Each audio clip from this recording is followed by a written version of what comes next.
Hello थियन family, कैसे हो आप सभी लोग। आई होप कि आप सभी लोग बढ़िया होंगे और आप सभी लोग को बढ़िया होना भी चाहिए। तो देखो, मैंने पहले ही कहा था कि अगर 20 मिनट के एपिसोड आएंगे तो 3 आएंगे, और अगर 30 मिनट के आएंगे तो वो 2 ही आएंगे।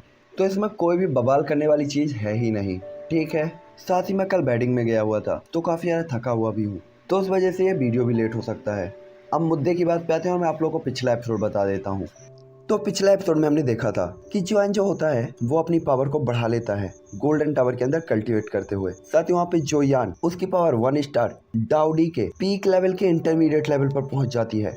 लेकिन जॉन ने अपनी पावर को हाइड करके रखा हुआ था, इसीलिए इंटरमीडिएट लेवल का पीक लेवल सबको लग रहा होता है। जिसके बाद जॉन लॉन्गी के बारे में पूछता है तो जॉन लो बताता है वो कल्टीवेट कर रहा है और ठीक होने के बाद बाहर आ जाएगा। और जियार को एक मॉन्स्टर माउंटेन के बारे में बताता है। जॉन वहां जाने के लिए एग्री हो जाता है। जिसके बाद वो जियो लॉन्ग से जाकर मिलता है। जियो लॉन्ग भी जॉन को जो उन्होंने जॉन के लिए प्रिपेयर किया था वो देते हैं। जॉन कहता है क्या डुई कॉन्टिनेंट की करेंसी यहाँ चलेगी, तो वो कहता है ना रे बाबा, मोदी जी ने बंद कर दी है, हमारे यहाँ 2000 के नोट ना चलते अब। और इसके बाद वो कहता है मैंने लेकिन तेरे लिए कुछ पैसे तैयार किए हैं तो इनका यूज कर सकता है, और 10,000 गोल्ड कॉइन जॉन को दे देते हैं। देन जो यहाँ से एक बॉर्म होल की हेल्प से निकलता है, लेकिन उससे पहले जोली और जोलोंग दोनों ही जॉन को वेलकम करते हैं और कहते हैं भाई 1 साल बाद जल्दी से आ जाइयो, क्योंकि तुझे नेचुरलाइजेशन को कंप्लीट करके जो क्लेन का मेंबर बनना है। जिसमें जॉन कहता है तीसरी बात अभी आता हूँ, यूं गया यूं आया।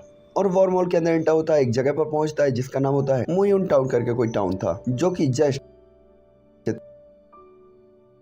साथ ही यहाँ पे ई मिजाओ की काफी बड़ी आर्मी थी और काफी अलग अलग सेक्ट की भी आर्मी थी। जिसके बाद हमने देखा था जो यान यहाँ से एक मेडिकल शॉप पे घुसा था, वहाँ से ग्रीन गैनोडर्मा लिया था जो कि रेड गैनोडर्मा था। और इसके बाद जो एक सराय ढूंढता है और वहाँ पे इंतजार करता है और कल सुबह वहाँ से अगले एक माउंटेन में जाने का सोचता है। और ये एपिसोड मैंने वही ऐड किया था, तो ये एपिसोड स्टार्ट होता है जस्ट वहीं से। साथ ही कोई कह रहा था कितने एपिसोड कंप्लीट हो गए, तो 50+ एपिसोड कंप्लीट हो चुके हैं। स्पीड बराबर चल रही है तो परेशान मत हो। जिसके बाद ये खामोश रात चुपचाप कट जाती है और दूसरे दिन का उजाला जो यान के सामने आता है और जॉन आंखें खोलता है। इस टाइम पे जॉन बिस्तर पे क्रॉस लेकर के बैठा हुआ था और जॉन का जो डूकुई था जॉन उसे ऑब्जर्व कर रहा था और यहाँ पे कल्टीवेट कर रहा था। साथ ही साथ इस कुई को ऑब्जर्व करने के कारण जो यान सबसे अच्छे मूड में होता है। साथ ही मॉर्निंग कल्टीवेशन के लिए भी काफी अच्छी चीज थी, इसलिए जैसे जैसे जॉन की सांसें स्टेबल होती जा रही होती हैं, आसपास की जो वेव्स होती है वो भी स्टेबल हो रही होती है। और एम्परर कुई के काफी सारे क्लस्टर स्पेस से बाहर निकलकर जॉन की बॉडी के अंदर जा रहे होते हैं। और जॉन की बॉडी के एक्यूपंक्चर पॉइंट काफी ज्यादा लालच भरी नजरों से उसे ऑब्जर्व कर रहे होते हैं। और उसके फ्लेम मंत्र की हेल्प से जोयान की मेरिडियन इसे काफी जल्दी पूरी बॉडी में सर्कुलेट कर रही होती है। और ये लगभग 1 घंटे तक चलता है। और इसके बाद जैसे ही सूरज की रोशनी जो यान पर पड़ती है तो जॉन तुरंत ही आंखें खोलते हुए कहता है बहुत समय हो गया। साथ ही जॉन धीरे धीरे अपनी बढ़ती हुई ताकत को भी फील कर सकता था, इसलिए जॉन कहता है ये सच में काफी रिलैक्सिंग है। और इसके बाद जॉन अपनी कमर को फैलाता है और एक सेटिस्फाइड स्माइल करते हुए कहता है आज मैं थियानमो माउंटेन रेंज के डायमंड ग्रेड यार्ड में इंटर करने जा रहा हूँ। मैं वास्तव में इंतजार नहीं कर सकता, मैं उस जगह को देखना चाहता हूँ। जिसके बाद सब कुछ तैयार करने के बाद जोयान सराया को छोड़कर हलचल भरे इस शहर के अंदर चला जाता है। और इसके बाद इस धीरे धीरे तियानमू माउंटेन रेंज की अकेली जर्नी में जॉन निकल जाता है। जिसके बाद हमें दिखाया जाता है शांत जंगल, और इस जंगल के अंदर जॉन ने एशियंट हैवी जुआन रूलर को अपने हाथ में पकड़ रखा था, क्योंकि वो हर एक सिचुएशन के लिए काफी अलर्ट था। जिसके बाद जॉन कहता है ओल्ड जान अब हमें क्या करना चाहिए। साथ ही जॉन टावर के अंदर ओल्ड जान से डायरेक्टली बातचीत कर सकता था। थोड़ी देर बाद जॉन की आवाज कान में एक ओल्ड आवाज आती है, ईस्ट डायरेक्शन की ओर जाओ और यहाँ पे रुकने के लिए एक जगह ढूंढो, अब तुम्हारी ताकत थोड़ी कम हो गई है। जिस पे जॉन सिर हिलाते हुए तुरंत ही ईस्ट डायरेक्शन की तरफ जाने लगता है। उसे पता था अभी लड़ने का टाइम नहीं है, इसीलिए अपने लिए स्लेप प्लेस खोजना सबसे बेहतर था।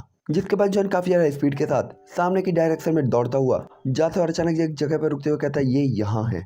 और इसके बाद जॉन अपने सामने एक काफी बड़े झरने को देखता है। जिसके बाद जॉन झरने की डायरेक्शन में जाता है और अपने आसपास स्पिरिचुअल पावर से वो चेक करने लगता है कि कहीं कोई खतरा तो नहीं है और कोई मॉन्स्टर तो नहीं है। और जब उसे कोई भी मॉन्स्टर फील नहीं होता तो वो थोड़ा सा रिलैक्स फील करता है। जिसके बाद जॉन खड़ी एक पहाड़ की दीवार पर पहुंचकर काफी ज्यादा अलर्ट तरीके से अपने लिए एक केव को चूज करता है जो जमीन से 4 या 5 मीटर ऊपर थी। साथ ही गुफा का इंटीरियर काफी अच्छा था, लेकिन ये स्पेस छोटा नहीं था और ये जो यान के लिए तो अकेले के लिए काफी था।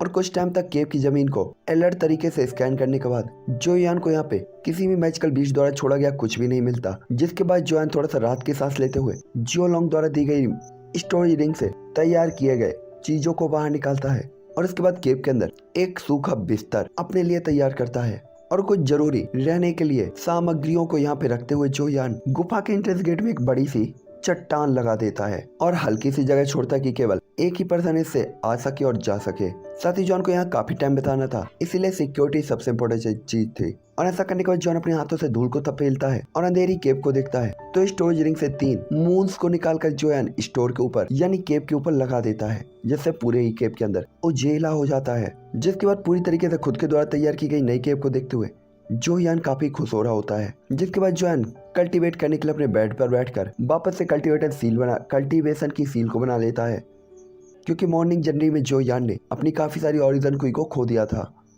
जिसके बाद जॉन की सांसें धीरे धीरे स्टेबल होती हैं और हर बार ब्रीथिंग के साथ ही साथ जोयान अपनी बॉडी में बढ़ रही पावर को भी फील कर सकता था। साथ ही आसपास की ओरिजिन कुई जॉन की बॉडी के अंदर इंटर हो रही होती है और जॉन के ओरिजिन क्रिस्टल के अंदर जा रही होती है। साथ ही रेड कलर की बैटल कुई को अपनी बॉडी के अंदर इंटर होते हुए देखकर जॉन थोड़ा सा स्माइल करता है और उस ओरिजिन कुई को पूरी तरीके से उसके बॉडी के अंदर अब्जॉर्ब हो जाने के बाद जोयान अपनी आंखें खोलता है और खुद से कहता है कि अरे नया फ्लेम मंत्र तो पूरी तरीके से एक्स्ट्रा ऑर्डिनरी है। जोयान ने महसूस किया था कि वो ओरिजिन कुई को पहले के कंपैरिजन में 2 से 3 गुना स्पीड से अब्सॉर्ब कर पा रहा है, जिससे तो जॉन का दिल हिल जाता है। जिसके बाद जोयान ओल्ड जान से कहता है, ओल्ड जान रहने की जगह तैयार है, अब हमें आगे क्या करना है। तभी ओल्ड जान कहते हैं, चिंता मत करो, तुम्हें अभी भी मॉन्स्टर के ग्रेवयार्ड में इंटर होने के लिए कुछ चीजों को तैयार करने की जरूरत है। साथ ही मुझे लगता है कि तुम्हारी पावर मेडिसिन इंग्रेडिएंट की लेयर के अंदर इंटर होने के लिए पहले पर्याप्त नहीं है, इसलिए मुझे लगता है कि तुम्हें इन चीजों को तियानमू माउंटेन रेंज से इकट्ठा करना चाहिए। और ओल्ड जान के बोलने के बाद जोयान के दिमाग में 3 अजीब से बर्ड दिखाई देते हैं, blood Netherland gross, soul root, soul branch और डेमन फ्रूट। जिसके बाद ओल्ड जान बताते हैं, blood Netherland root blood energy के अटैक को रोक सकती है और खुद की और आपके माइंड पावर की प्रोटेक्शन कर सकती है, और इसका यूज करते हुए डेमन या कि मॉन्स्टर ग्रेवयार्ड में जाना काफी ज्यादा इंपॉर्टेंट होगा। जिसके बाद आती है सोल ब्रांच, जिसे आपको इकट्ठा करने की जरूरत है और ये चीज आपकी बॉडी के अंदर खत्म हो चुकी ओरिजिन कुई को तुरंत ही एक्सट्रीम लेवल पर फिर से फुल कर देगी और किसी अननोन कंडीशन में ये आपकी लाइफ भी बचा सकती है। जिसके बाद है मैजिकल फ्रूट या डेमन फ्रूट, और ये मेडिसिनल इंग्रेडिएंट काफी ज्यादा रेयर है और यहाँ तक ये पहले के 2 इंग्रेडिएंट से भी ज्यादा रेयर। साथ ही इसका इफेक्ट सबसे ज्यादा पावरफुल है। साथ ही ये मॉन्स्टर्स के ऊपर काफी अच्छा इफेक्ट डालता है। साथ ही एक पर्सन जब मर जाता है तो वो एक इविल सोल में कन्वर्ट हो जाता है, लेकिन मैजिकल फ्रूट वास्तव में आसानी से उसे डिस्ट्रॉय कर सकता है। इसीलिए ग्रेवयार्ड के अंदर एंटर होने से पहले आपको मैजिकल फ्रूट भी ढूंढ लेना चाहिए। साथ ही मिस्टर जान ने जो जोयान को मेडिसिनल इंग्रेडिएंट बताए थे वो नॉर्मली सभी लोग जानते थे, लेकिन ये काफी ज्यादा कीमती और रेयर इंग्रेडिएंट थे। जैसे एग्जांपल के लिए ब्लड ग्रास, ऑक्सन हाउस में इसके हर एक पौधे की कीमत 5000 गोल्ड कैन या उससे ज्यादा थी, जो बताता था कि ये कितना ज्यादा रेयर है। हालांकि रेयर जो कि बताता ये कितना ज्यादा रेयर था। हालांकि इन सभी मेडिसिनल इंग्रेडिएंट का प्रोटेक्शन हाई लेवल के मॉन्स्टर या की बीस्ट करते थे, जो काफी पावरफुल होते थे, इसीलिए इन्हें आसानी से इकट्ठा करना भी काफी ज्यादा मुश्किल होता था। हालांकि जोयान तियानमू माउंटेन रेंज के बाहर तियानमू माउंटेन रेंज के अंदर काफी देर तक खोजबीन करता है, लेकिन जोयान को ये इंग्रेडिएंट कहीं पे भी नहीं मिलते। इसलिए वो हेल्पलेस तरीके से अपने ऊपर ही स्माइल करता है कि वास्तव में इन्हें प्राप्त करने के लिए उसे तियानमू माउंटेन रेंज के डीप एरिया के अंदर एंटर होना होगा, क्योंकि शायद ये काफी ज्यादा कीमती मेडिसिनल हब्स थे। लेकिन तियानमू माउंटेन रेंज के डीप एरिया के लिए जोयान अभी भी डर रहा होता है। साथ ही जोयान ने फील किया था कि उन इंग्रेडिएंट की पावर को स्ट्रॉन्ग स्पिरिचुअल पावर होना चाहिए, और अगर जोयान बाहर उसे देख नहीं पा रहे तो इसका मतलब था डीप एरिया में ही वो उसे मिलेंगे, और जोयान के पास इसके अलावा कोई ऑप्शन नहीं था कि वो उन्हें ढूंढने के लिए डीप एरिया में जाए। साथ ही दोपहर वो टाइम था जब मॉन्स्टर दिन के दौरान आते जाते रहते थे, और जोयान इस बात से भी काफी ज्यादा फेमिलियर था, इसीलिए वो खास तौर पे मेडिसिनल इंग्रेडिएंट की तलाश के लिए इस टाइम को चुनता है। और अपनी जर्नी के दौरान वो शायद ही कभी इन मॉन्स्टर से मिला हो जो भोजन की तलाश में निकले थे। कभी कभी 1 या 2 से वो मिलता था। हालांकि मॉन्स्टर इसे नोटिस तो कर लेते थे, लेकिन वो भी जोयान को इग्नोर मार देते थे। जिसके बाद जोयान की फिगर कुछ झाड़ियों की आड़ के साथ छोटा सा रास्ता बनाते हुए आगे बढ़ जाती है। तभी जोयान की आंखों के सामने उसे लाल पत्थर का एक ढेर दिखाई देता है, और पत्थर के ढेर के पीछे एक पहाड़ी दीवार थी जिस पर लाल कलर की काफी सारी वेल्स फैली हुई होती है, यानी कि वाइन्स फैली हुई होती है। और स्टोन के ब्लड रेड ढेर को देखकर जोयान काफी हैरान होता है। जोयान जब उन लाल पत्थर के ढेर को देखता है तो जोयान फील कर सकता था एक काफी स्ट्रॉन्ग एनर्जी इस स्टोन से चारों तरफ जनरेट हो रही होती है। जिसके बाद जोयान उस ब्लड रेड स्टोन के ढेर को देखते हुए उसकी नजर अचानक से उस दीवार के पीछे ब्लड रेड ग्रॉस पर रुक जाती है, जिससे हल्का सा ब्लड का स्मेल और टेस्ट आ रहा होता है। ये देखकर जॉन सरप्राइजिंगली कहता है ब्लड ग्रॉस। इस टाइम पे जॉन अपनी होली फ्लेम और हैवी जॉन रूलर को कस के पकड़े हुए होता है। उसे पता था कि इतनी कीमती चीज किसी न किसी पावरफुल बीस्ट द्वारा तो प्रोटेक्टेड होगी। ऐसा तो था नहीं कि बेल ही लगी हुई थी कि जाओ और उखाड़ कर ले जाओ। यहाँ तक कि जॉन भी उन लोगों का पता लगाने में काबिल नहीं था जो लोग यहाँ पे उससे भी ज्यादा ताकतवर थे। हालांकि जॉन जैसे ही उस ब्लड अंडरवर्ल्ड ग्रास के करीब पहुंचता तो जॉन के दिल में अचानक से ठंडक आ जाती है। उसके कदम रुक जाते हैं और वो अपनी भौं चढ़ाते हुए तुरंत ही घूमकर पीछे की तरफ भागने ही वाला था कि तभी एक बूम की आवाज आती है और जोयान जैसे ही मुड़ा, एक पर्पल शैडो जोयान के पीछे आकर रुक जाती है और जॉन के भागने के रास्ते को रोक देती है। साथ ही उस जाइंट बीस्ट की अचानक से प्रेजेंस को देखकर जोयान की पीठ में ठंडा पसीना दौड़ जाता है और उसकी पूरी बॉडी पे ठंडक फैल जाती है, यहाँ तक कि जोयान हिलने तक की हिम्मत नहीं करता और उस बीस्ट को देखता है जो कि काफी बड़ी डेमन फॉक्स होती है, जो कि पर्पल कलर से ढकी हुई होती है। साथ ही डेमन फॉक्स लगभग 10 मीटर से ज्यादा लंबी होती है और पूरी तरीके से फैदर से ढकी हुई थी। मुंह में नुकीले दांत और क्रूअल किलिंग इंटेंट और उसकी बॉडी से रिलीज हो रहा था। साथ ही जॉन ने फील किया था कि इस डेमन फॉक्स की पावर शायद 1 स्टार के लास्ट स्टेज पर है, इसलिए जॉन मन ही मन में कैलकुलेट करता है अगर ऐसा है तो इससे निपटना आसान होना चाहिए। जिसके बाद जॉन अपनी हैवी जॉन रूलर को मजबूती से पकड़ लेता है और अपनी फ्लेम को भी स्टेबल करता है और बूम बाम की आवाज आने लगती है। और इस टाइम पे डेमन फॉक्स जोर जोर से हाँफ रही होती है और उसकी आंखें जोयान को करीब से घूर रही होती है, जो अचानक ही उसके एरिया में घुस आया था। जिसके बाद उसके पंजे जमीन में धस जाते हैं और वो काफी ज्यादा पावरफुल तरीके से आगे की तरफ दौड़ पड़ती है और पीछे जमीन से काफी ज्यादा मिट्टी पीछे की तरफ उछल जाती है। तभी उस फॉक्स को देखते हुए जो कि किलिंग इंटेंट और के साथ काफी ज्यादा खतरनाक लग रही होती है, जोयान तुरंत ही कहता है ओल्ड जॉन मेरे पास इसके साथ फाइट में जीतने की क्या पॉसिबिलिटी है। जॉन केवल जान से ही पता कर सकता था कि डेमन फॉक्स कितनी ज्यादा स्ट्रॉन्ग है। तभी ओल्ड जॉन कहता है ओरिएंटल डेमन फॉक्स, इसकी प्रेजेंट टाइम की पावर से निपटना वास्तव में कठिन है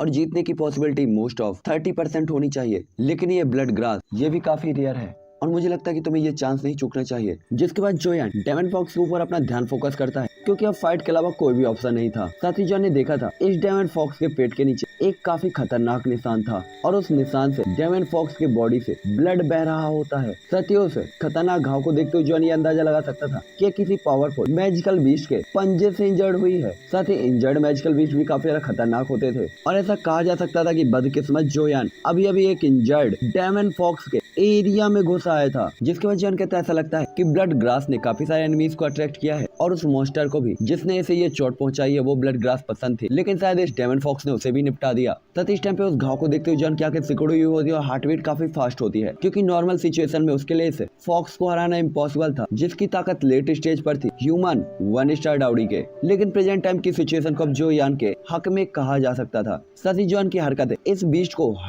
उकसाने वाली लग रही होती है और जैसे ही जॉन अपने कदम को आगे बढ़ाता है डेमन फॉक्स की आंखें लाल होती है और वो जॉन की तरफ दौड़ पड़ती है और उसके पंजे में व्हाइट कलर की एनर्जी कंडेंस होने लगती है। ये देखकर जॉन तुरंत ही कहता है एम्परर यान बॉडी, और जॉन की बॉडी के आर पार चारों तरफ दर्जनों आग की फ्लेमें घूमने लगती हैं जो तेजी से जॉन की बॉडी को प्रोटेक्ट करने लगती हैं। और आपको तो पता ही होगा जॉन के पास 23 हेवनली फ्लेम्स थी, जिसके कारण जॉन ने फायर बर्निंग बॉडी का यूज करते हुए हुंतियांडी के साथ फाइट की थी। ये वही बॉडी है। जैसे ही जॉन इस बॉडी को अफेयर करता है तो जॉन के पूरी एक्यूपंक्चर पॉइंट से उसकी फ्लेम रिलीज होने लगती है और यहाँ पे जॉन लगता है फ्लेम दी गॉड। साथ ही फ्लेम के काफी सारे ड्रैगन घूमते हुए जॉन का चक्कर लगा रहे होते हैं, जिसके बाद ये फ्लेम जॉन के हैवी जॉन रूलर में भी इकट्ठा होने लगती है और ये होती है जॉन की फ्लेम डाउडी बॉडी और जॉन का फिगर कई दर्जनों गुना बड़ा हो जाता है। साथ ही जॉन डाउडी बॉडी के साइज को कंट्रोल कर सकता था, इसलिए जॉन इसे मध्यम रखता है और इस बड़ी सी बॉडी का मतलब ये नहीं था कि ये स्ट्रॉन्ग नहीं है, बल्कि ये लाइफ और डेथ के टाइम पे जॉन का सबसे बड़ा और सबसे बढ़िया एफर्ट था। इस टाइम पे जॉन काफी सीरियस होता है और 22 अलग अलग फ्लेमों से घिरा हुआ होता है। साथ ही ये फ्लेम जॉन के हैवी जॉन रूलर की तरह भी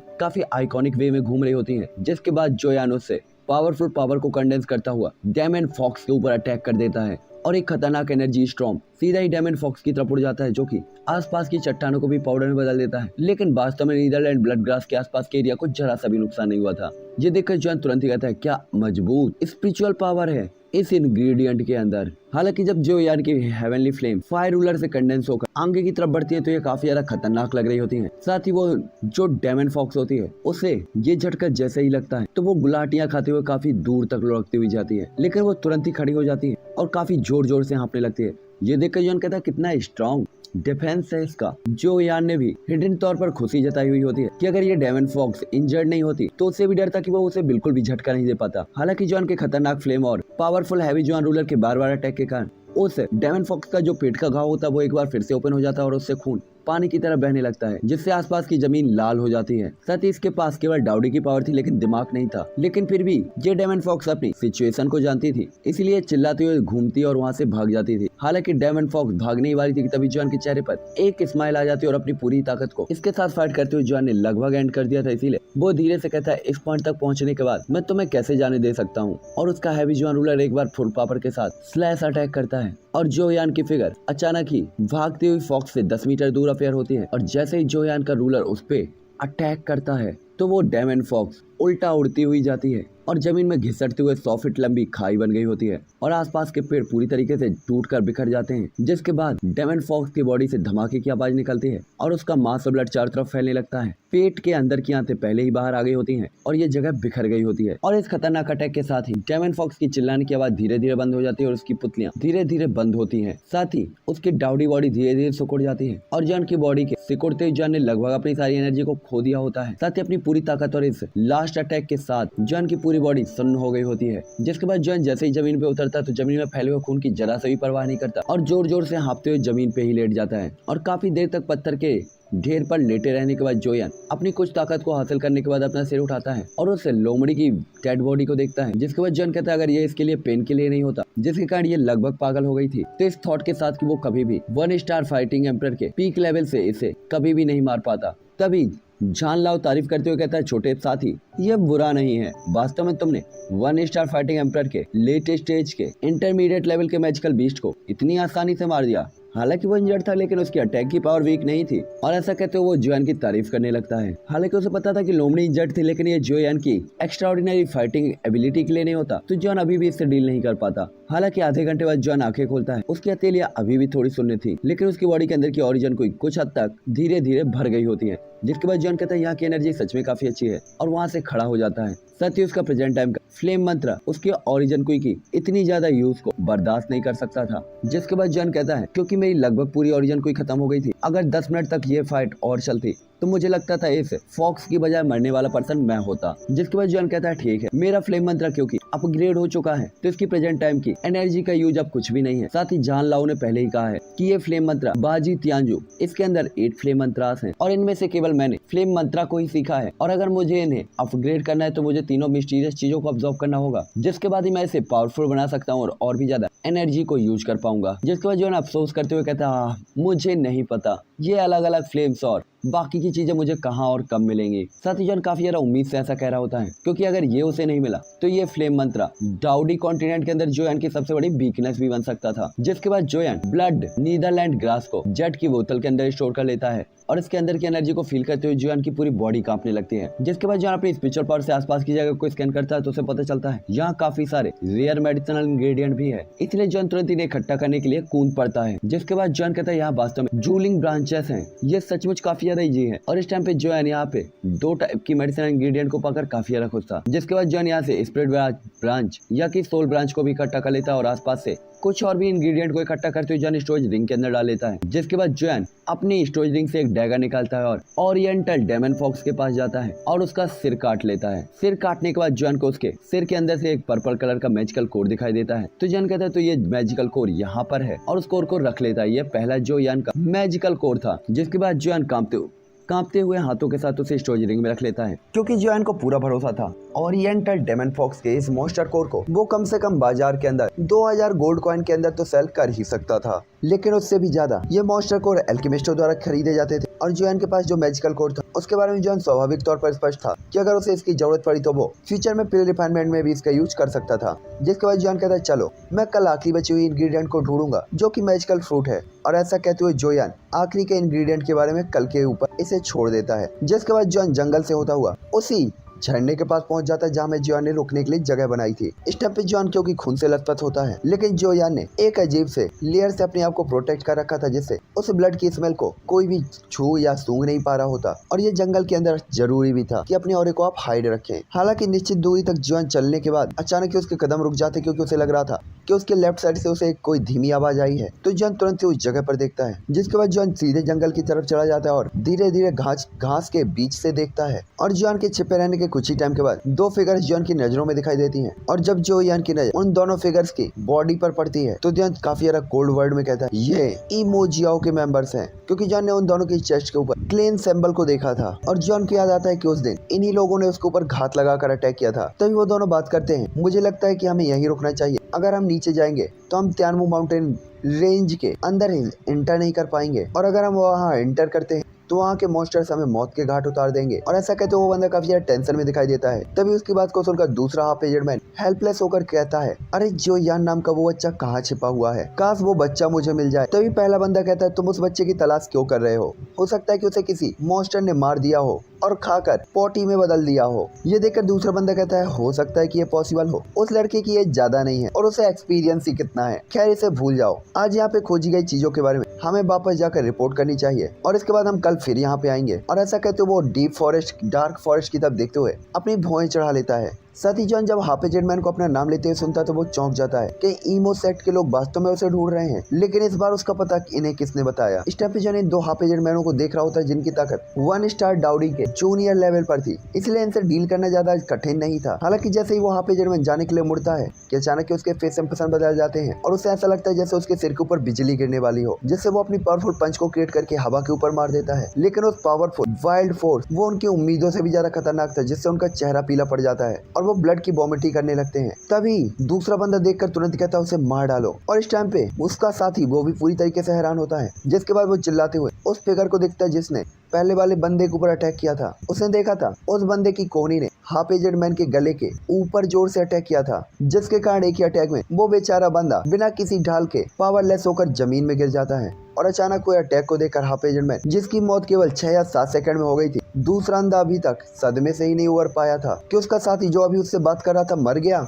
वो मर गया, वो कैसे मर गया, वो यही सोच रहा होता है। साथ ही दोनों के बीच की पावर में काफी बड़ा गैप था। ये दोनों बंदे जो हाफ एजेड मैन थे, इनकी पावर 1 स्टार डाउडी के इंटरमीडिएट लेवल पर थी। भला ये जॉन के लिए ओपोनेंट कैसे हो सकते थे जो पहले ही 1 स्टार डाउडी के पीक लेवल के इंटरमीडिएट लेवल पर था। तभी डरा हुआ वो दूसरा आदमी अपने सामने खून से लथपथ पर्सन को देखता है तो तुरंत ही कहता है, तुम कौन हो, तुमने हम पर अटैक क्यों किया। ये देखकर जॉन तुरंत ही कहता है, मैंने तुम पे अटैक क्यों किया, अभी अभी तो तुमने मेरा नाम लिया, क्या तुम मुझे नहीं ढूंढ रहे थे। ये देखकर वो बंदा तुरंत ही कहता है, हम आपको ढूंढ रहे हैं, आप जो यान हैं। और जैसे ही वो ये नाम लेता है तुरंत ही पीछे मुड़कर गदबद देते हुए यहाँ से भागने लगता है और भागते हुए वो अपने हाथ से तुरंत ही एक सिग्नल फ्लेयर निकालता है और जैसे ही वो उसे लॉन्च करने ही वाला था कि जॉन अचानक ही स्पीड के साथ उस सिग्नल फ्लेयर को पकड़ लेता है और उसे स्टोरेज रिंग में डाल देता है। जिसके बाद जॉन अपने पैर से उसकी कोहनी में बड़ी जोर से लात मारता है, जिससे बेचारा बंदा जमीन में घिसटता हुआ काफी दूर तक जाता है। और जॉन की स्पीड को देखकर तो वो बंदा काफी ज्यादा घबरा गया था। जिसके बाद वो अपनी कमर से एक लंबी तलवार निकालकर जॉन के ऊपर अटैक करता है, लेकिन जॉन उसकी अटैक से काफी आसानी से डॉज करते हुए एक बार फिर उसके पेट में लात मारता है, जिससे बेचारा बंदा जोर जोर से चीखने चिल्लाने लगता है और खून की उल्टियां करते हुए लड़खड़ाते हुए कुछ कदम तक पीछे जाता है। जिसके बाद जॉन उसके हाथ से उसकी तलवार को छीनकर उसके गले में रख देता है। जिसके बाद जॉन कहता है, या तो चुपचाप हार मान लो या अपना गला कटवा लो। और जैसे ये आवाज उसके कान में जाती है बंदा हैरान रह जाता है। जिसके बाद वो तुरंत ही कहता है, तुम मुझे मार डालो लेकिन इमोजी क्लेन के लोग तुम्हें जाने नहीं देंगे। उसके माथे से कोल्ड पसीना बह रहा होता है, उसकी आवाज काफी डरी हुई होती है। और क्या हुआ अगर तुम मुझे नहीं जाने दे सकते, देर सवेर वो लोग तुम्हें ढूंढ ही लेंगे। तभी जॉन कहता है, मुझे लगता है कि आप लोग इतना ज्यादा इंतजार नहीं कर सकते, ठीक है तुम मुझे मेरे कुछ सवालों के जवाब दो, जिसके बाद मैं तुम्हें जाने दे सकता हूँ। और ऐसा कहते हुए जॉन वो स्माइल करते हुए स्लॉट को उसके गले के और करीब ले आता है, जिससे उसके गले से हल्का सा ब्लड निकलने लगता है। जिसके बाद जॉन कहता है, अगर तुम ऐसा नहीं करते तो मैं तुम्हारी बॉडी के अंदर दर्जनों खून के धब्बे बना दूंगा और इसके बाद तुम्हारी लाश को चींटियां एक एक करके चीत कर खाएंगे। ये सुनकर तो हाफ एजेड मैन का चेहरा पीला पड़ जाता है और पैर कांपने लगते हैं। उसे उम्मीद नहीं थी कि जॉन इतना ज्यादा क्रूअल होगा, इसीलिए वो तुरंत ही डरते हुए कहता है, पूछो पूछो क्या पूछना चाहते हो, मैं तुम्हें सब कुछ बताऊंगा।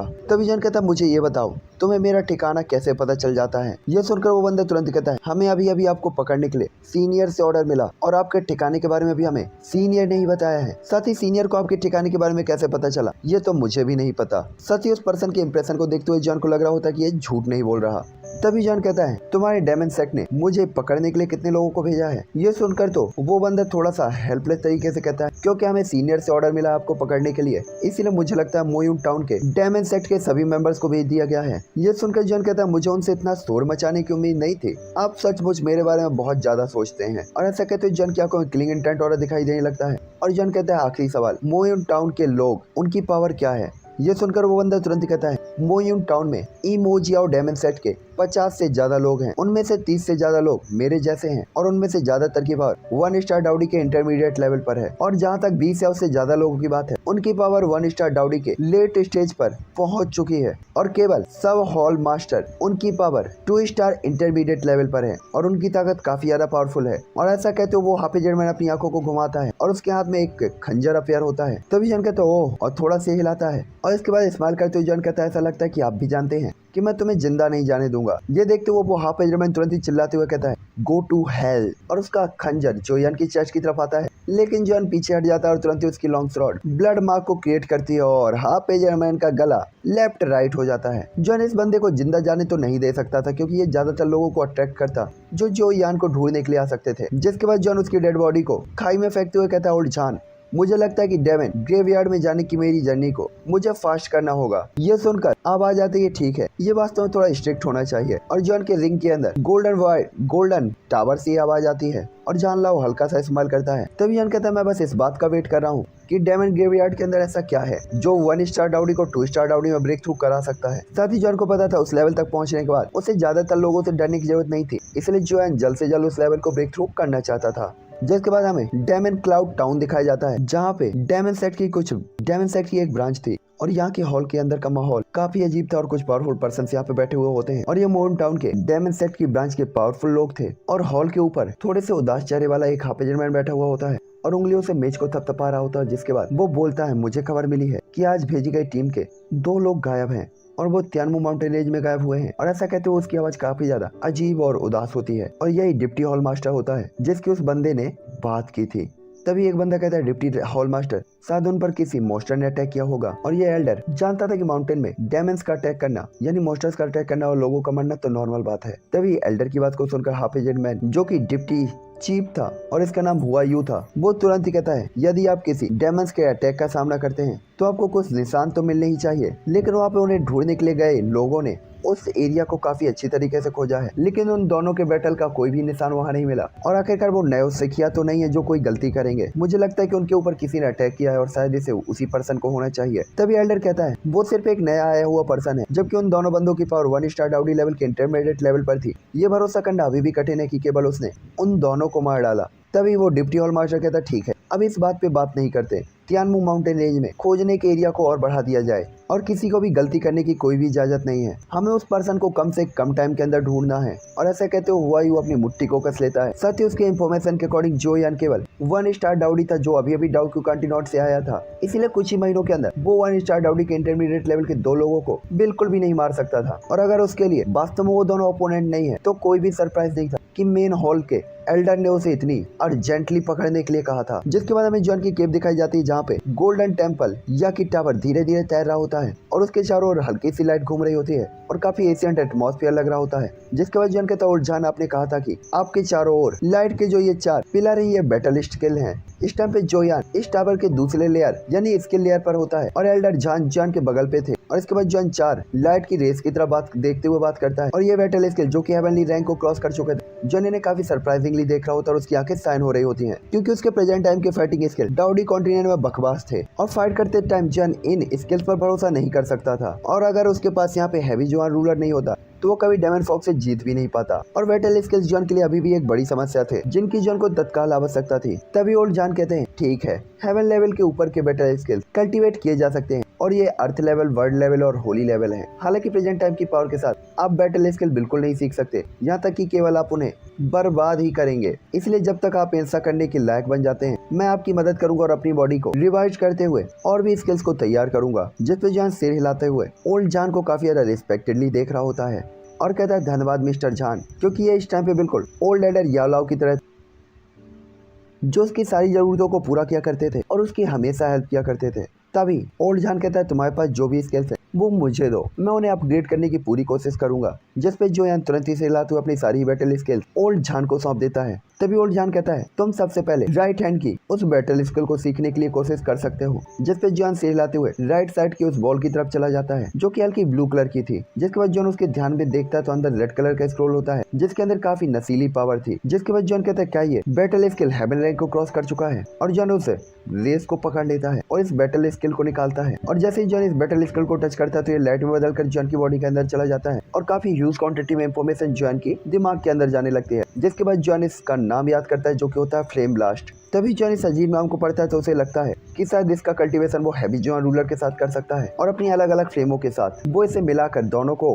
कंबाइन कर सकता है। और उसी टाइम पे जॉन के दिमाग में एक अजीब सी फिगर अपीयर होती है और उस पर्सन ने ब्लैक कलर के कपड़े पहने हुए होते हैं, सिर पर लंबे काले बाल लटक रहे होते हैं और वो जोयान की ओर पीठ किए हुए खड़ा हुआ होता है, जिससे जॉन उसके चेहरे को देखने में कैपेबल नहीं था। लेकिन उसका औरत जॉन को काफी सरप्राइज कर रहा होता है और उस बंदे ने भी एक रूलर पकड़ा हुआ होता है। जिसके बाद वो ब्लैक पर्सन अपने हाथ के विशाल रूलर को लेकर जब जॉन उसे देखता है तो उसे अपनी बातों पे विश्वास नहीं होता कि वो वास्तव में हेवनली फ्लेम्स और हैवी जॉन रूलर था। जिसके बाद वो देख सकता था एक से बढ़कर अलग अलग फ्लेम उस रूलर के साथ कंबाइन हो रही होती हैं। जिसके बाद जॉन कहता है क्या ऐसा हो सकता है जिस पर्सन को मैं अभी देख रहा हूँ वो हैवी जॉन रूलर को पिछला ओनर हो। और ऐसा कहते हुए जोयान उसके माथे से तो पसीने बहने लगते हैं। उस बंदे की पावर काफी ज्यादा अजीब लग रही होती है और वो बंदा एक्सट्रीमली शांत लग रहा होता है। जिसके बाद वो बंदा जैसे ही अपने पाँव को आगे की तरफ बढ़ाता है तो वो काफी बड़े एरिया को कवर कर लेता है। जिसके बाद वो अपने हैवी जॉन रूलर से एक पावरफुल अटैक करता है और एक रिस्ट्रिक्टेड पावरफुल स्ट्रॉन्ग ऑरा उससे जनरेट होता है, जो देखकर जॉन कहता है मुझे डर है। ये ऑरा वास्तव में हेवन रैंक को क्रॉस कर चुका है और अपने सामने के अजीब सीन को देखकर जॉन शॉक रह जाता है। उसकी आंखें गर्म होती हैं। जिसके बाद जॉन कहता है मुझे विश्वास है फ्यूचर में मैं भी एक दिन इस मुकाम पर जरूर पहुंच सकता हूँ। और इसी के साथ ये एपिसोड यहीं पे एंड होता है। तो मैं मिलूंगा आपसे नेक्स्ट एपिसोड पे। बाय बाय फैमिली, लाइक से सब्सक्राइब कर देना। ओके तो बाय।